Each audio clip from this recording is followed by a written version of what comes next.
감옥에도 안 갇힌대. 그가 공부를 지은 자이기 때문에. 그럼 어떤 사람들은 그 말씀만 들으면 억울하다 이럴지 몰라. 안 억울한 거예요.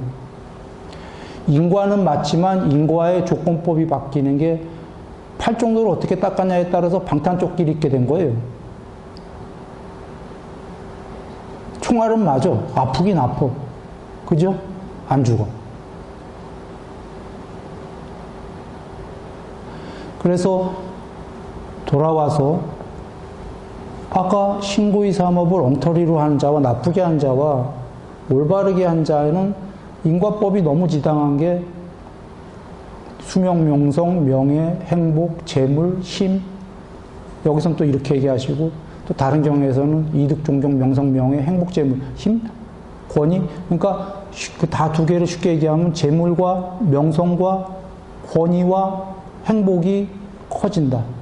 그렇게 살 것인가? 아니면 아까 그 세 가지를 엉터리로 산다면 근심탄식, 절망 중에 어떤 쪽으로 간다는 얘기죠? 절망으로 향한다는 거고, 지금 이렇게 잘 행위하는 자는 근심은 있죠. 절망이 없어지고 탄식 없어지고 근심은 있겠죠. 그러나 재물, 명성, 행복, 권위 다 생길 거다. 이런 거 있다고 근심 없겠습니까? 근심은 있어요. 근심은 있지만 근심 있는 사람이 나는 왜 근심이 있을까? 이렇게 생각하면 그 사람은 잘 생각해야 돼요. 많은 사람은 절망이 있는데 난 절망 없잖아. 이러고 행복해야 돼요. 나는 절망 없잖아. 근심과 탄식은 있지만 절망 없잖아. 그거 행복한 겁니다. 절망 안 해봐서 그러지 절망해보면 무탈한 게 행복하다는 걸 알게 됩니다. 그래서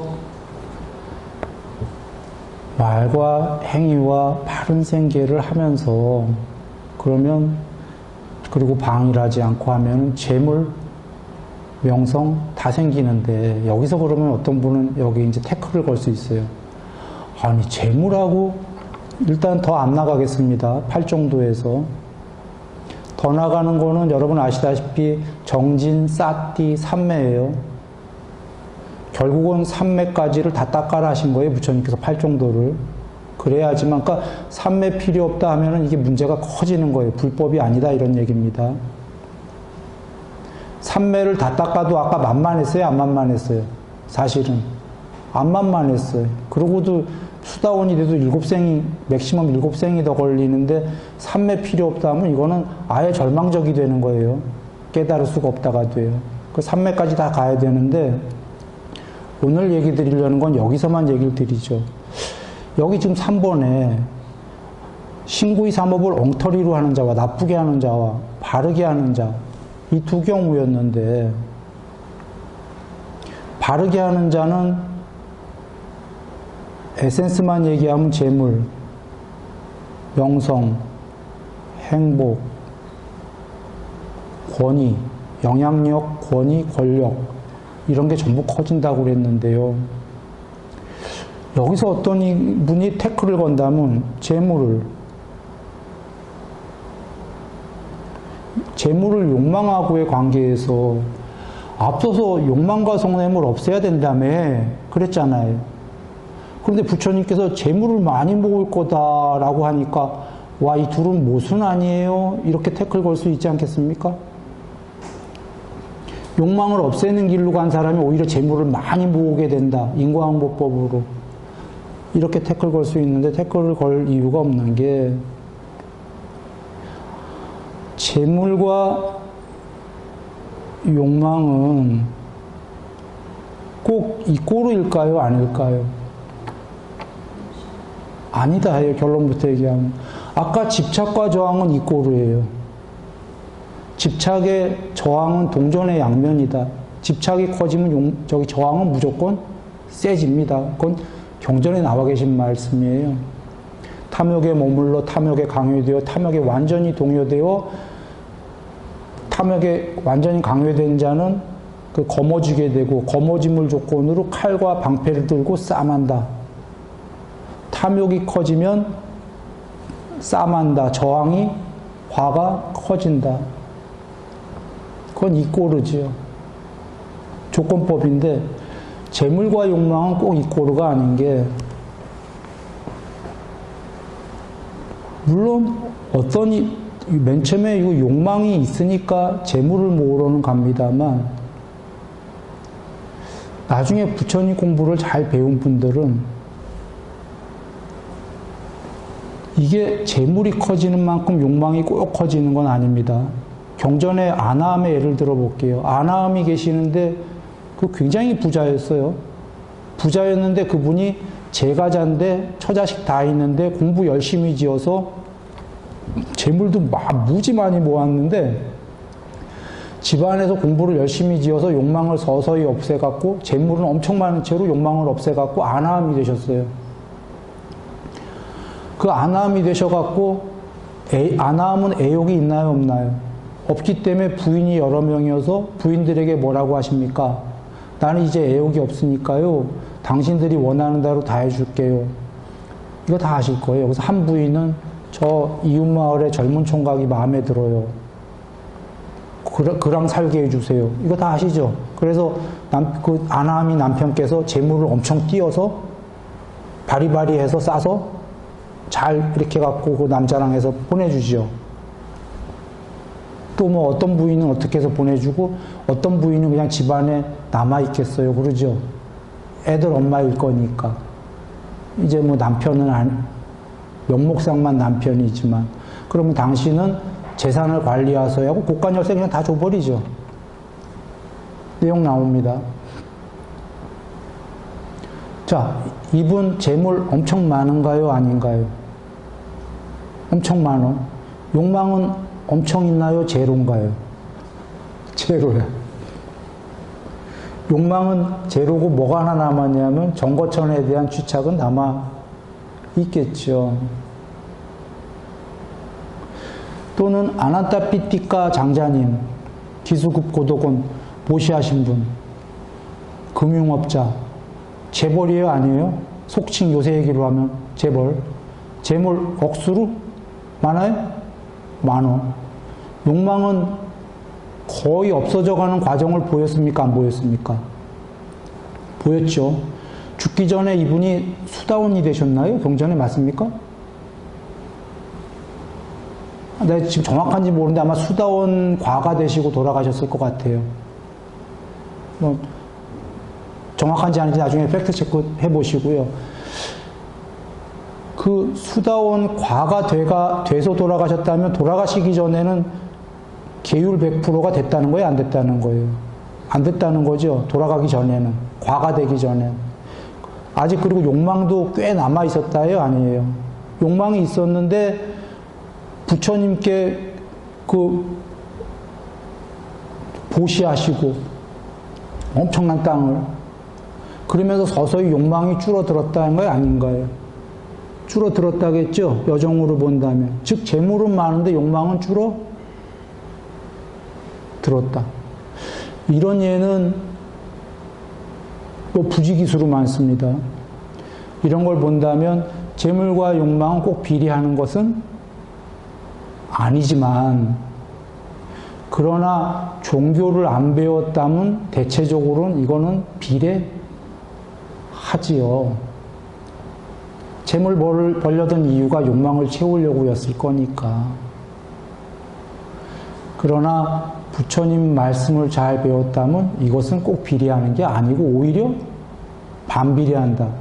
그러면 누군가 또 이렇게 의문할 수도 있어요.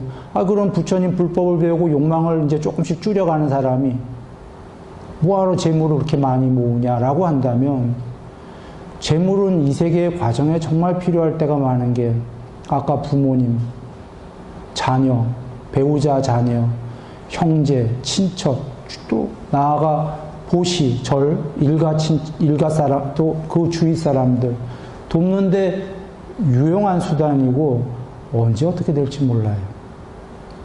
부모님이 연로하셔서 갑자기 쓰러지셔서 병원 가야 돼. 재물이 하나도 없어요.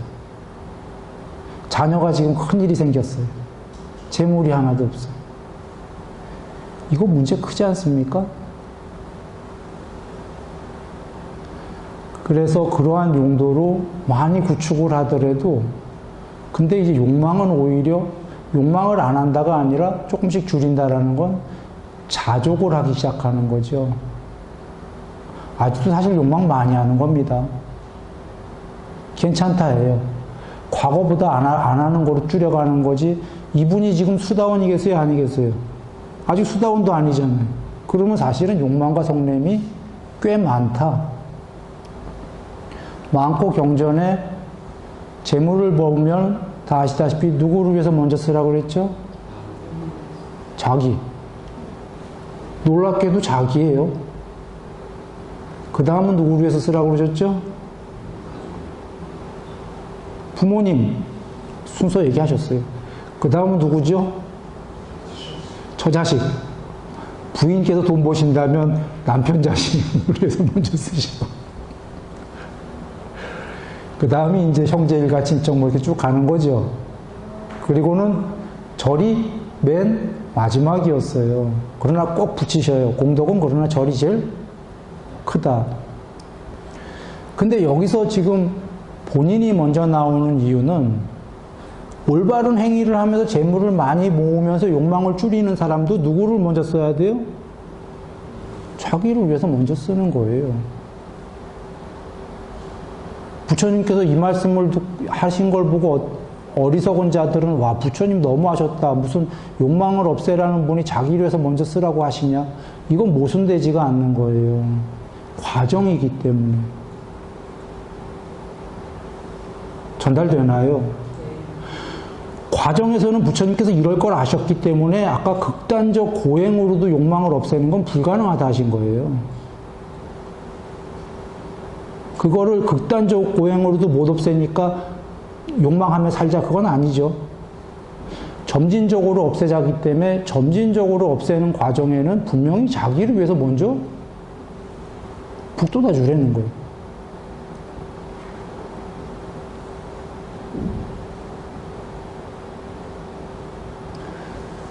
돌아옵니다. 재물하고 욕망하고는 부처님 법을 못 배웠을 때는 비례하기가 십상이다, 사실은. 일반적으로. 그러나 부처님 법을 배운 사람들은 이게 비례하지가 않는다. 오히려 열심히 가까운 사람들, 가족들서부터 주위까지 돕고 나도 어느 정도의 욕망을 하려고 재물을 열심히 모으게 되고 그리고 자기도 욕망을 하지만 조금씩 줄여가고 어떤 욕망은 자족하게 되고 이제서야 이것은 비례하지가 않고요. 반비례의 관계로 가기 시작한다는 겁니다. 그러면은 오히려 안락하고 평안한 생활이 되죠. 병 걸려도 병원 갈 돈도 있고 또 집도 좀 편안하게 가족들 좀 행복하게 살 수 있게 좀 넓게 좀 너르게 이렇게 할 수도 있고 이거 중요한 말씀 전달했던 거가요. 어떤 이들은 잘못 이해하면은 탐진치 소멸은 맞죠, 궁극이. 지금 재물을 벌려는 자기와 탐진치를 소멸해야 되는 이 법을 배운 자기와의 갈등에 빠져요, 모순에. 이러지도 저러지도 못하니까 재물 못 모아요. 왜 못 모으냐면 이거 모아야 되는 게 잘못된 일이거든. 자기 내면의 한 구석에는요. 마음에 우린 다 분열이 있긴 한데요. 마음의 분열이 적어야 목표를 향한 것이 빨리 갈 수가 있겠습니까? 마음의 분열이 많아서 각각 갈 수가 있겠습니까? 각각 하다가 한 발자국도 못 가요. 가는 거죠. 가야 돼. 무슨 얘기냐면 재물을 많이 모으는 거와 욕망을 줄여라는 모순되지가 않는다예요. 그러나 재물을 모으면서 그거를 개인의 욕망을 위해서만 한다면 그건 잘못된 거예요. 그건 법을 아예 안 배운 거예요. 일반인이 하는 행태가 된다예요. 정리합니다. 여적도 잘 살아오셨겠지만 늘 힘을 내셔서 방일하지 않고 재물, 명성, 명예, 행복, 권위 다 갖추시면 됩니다. 그러면서 욕망은 조금씩이라는 늘 사실 순일이가 법문할 때 예전에도 욕망을 왕창 없애서 이거 들어본 분 계세요? 난 오래전부터 늘 조금씩이라고 그랬어요. 거기에 이유가 있어요. 이 조금씩이라는 단어에.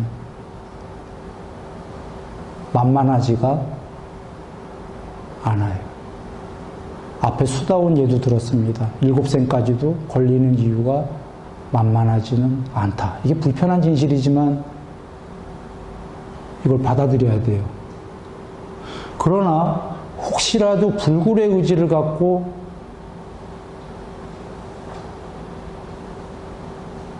나는 할 거야 하는 분은 하셔야죠.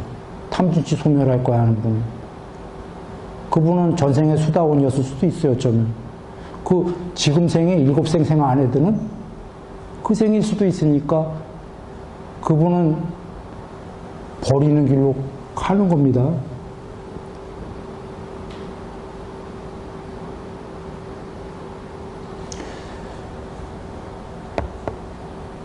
그래, 정리합니다.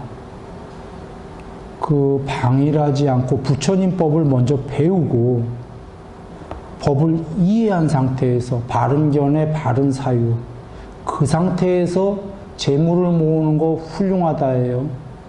앞에 부처님법을 안 배우고 바른 견해, 바른 사유 없이 재물 모으는 거 안 훌륭하다예요. 개인의 영달은 될 거예요. 국가적으로, 사회적으로 볼 때 안 훌륭하다예요. 개인은 훌륭할지 몰라도 자기 입장에서 세상을 안 도울 거니까.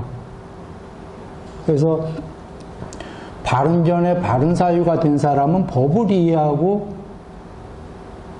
재물, 명성, 행복, 권위를 다 갖추러 가는 사람이기 때문에 그건 훌륭하다예요. 바른 견해, 바른 사유에 그리고 재물에 큰 목적을 안 둬도 바른 말, 바른 행위, 바른 직업을 가져라 부처님이 하신 게 이루고 보시와 누굴 조금 돕고 계율, 먼저 가족부터 돕고 계율을 좀 지키는 자는 방일할 수가 없다 하셨죠. 그래서 그는 저절로 수명, 용모, 명성, 명예, 행복, 재물, 권위가 다 증장한다 그러셨어요. 그게 키워드입니다. 인과응보입니다. 총알 맞으면 죽는 거예요. 그러나 방탄조끼 보면 아프고 마는 거예요. 이건 안 좋은 쪽에 예를 든 거고, 좋은 쪽에 예를 든다면 씨앗을 뿌리면 씨앗을 저기다가 많이 뿌려 놓으면 여러 조건이 있겠죠. 기후가 안 좋고 뭐가 안 하고 바람이 불던 뭐 하던 많은 씨앗이 죽을지도 몰라요. 그러나 저 중에 꽤 많은 애들은 분명히 풍성한 과실을 열게 됩니까? 됩니다. 바른 말, 바른 행위, 바른 직업으로 보시와 계율적으로 살면은 인과응보법은 저 중에 몇몇의 씨앗은 분명히 살아남아서 결과가 창대해진다는 거죠. 여기에 몇몇 씨앗이라는 건 의미가 있습니다. 100개의 씨앗을 뿌렸는데 100개가 다 자라는 건 아니에요. 왜 여러분 보시적으로 살았는데 내가 100명한테 보시했는데 100명한테 전부 다 인과응보가 안 오지? 안 와요. 그 중에 10개의 씨앗은 살아남는다 얘기 드렸습니다. 그 90의 인과응보는 나중에 오는 거예요. 이번 생에 나눌 수도 있어요. 그런 거에 실망해서 그 인과응보법이 틀렸나 봐. 이게 틀린 게 아닙니다. 거기 90명에는 다른 이유가 있었던 거예요. 전생에. 그 알 수 없는.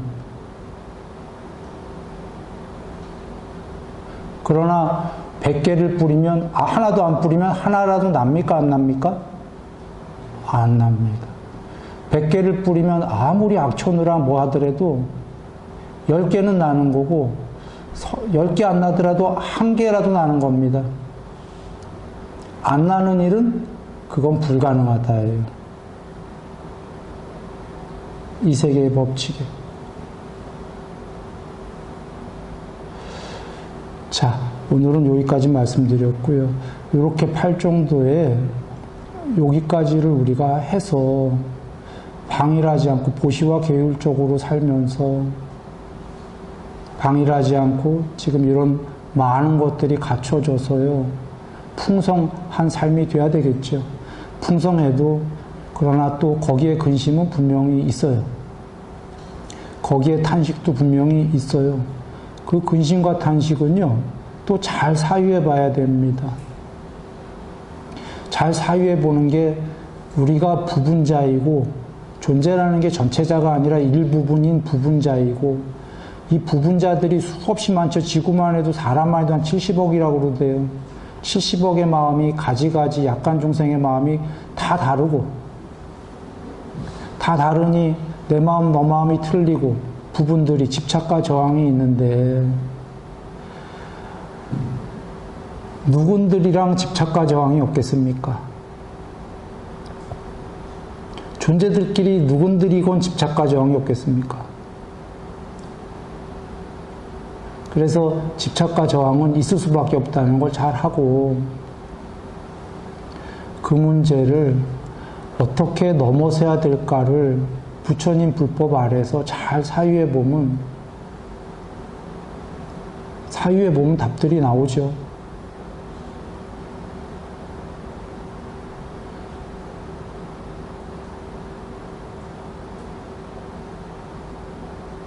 예. 자, 행복하시기 바랍니다.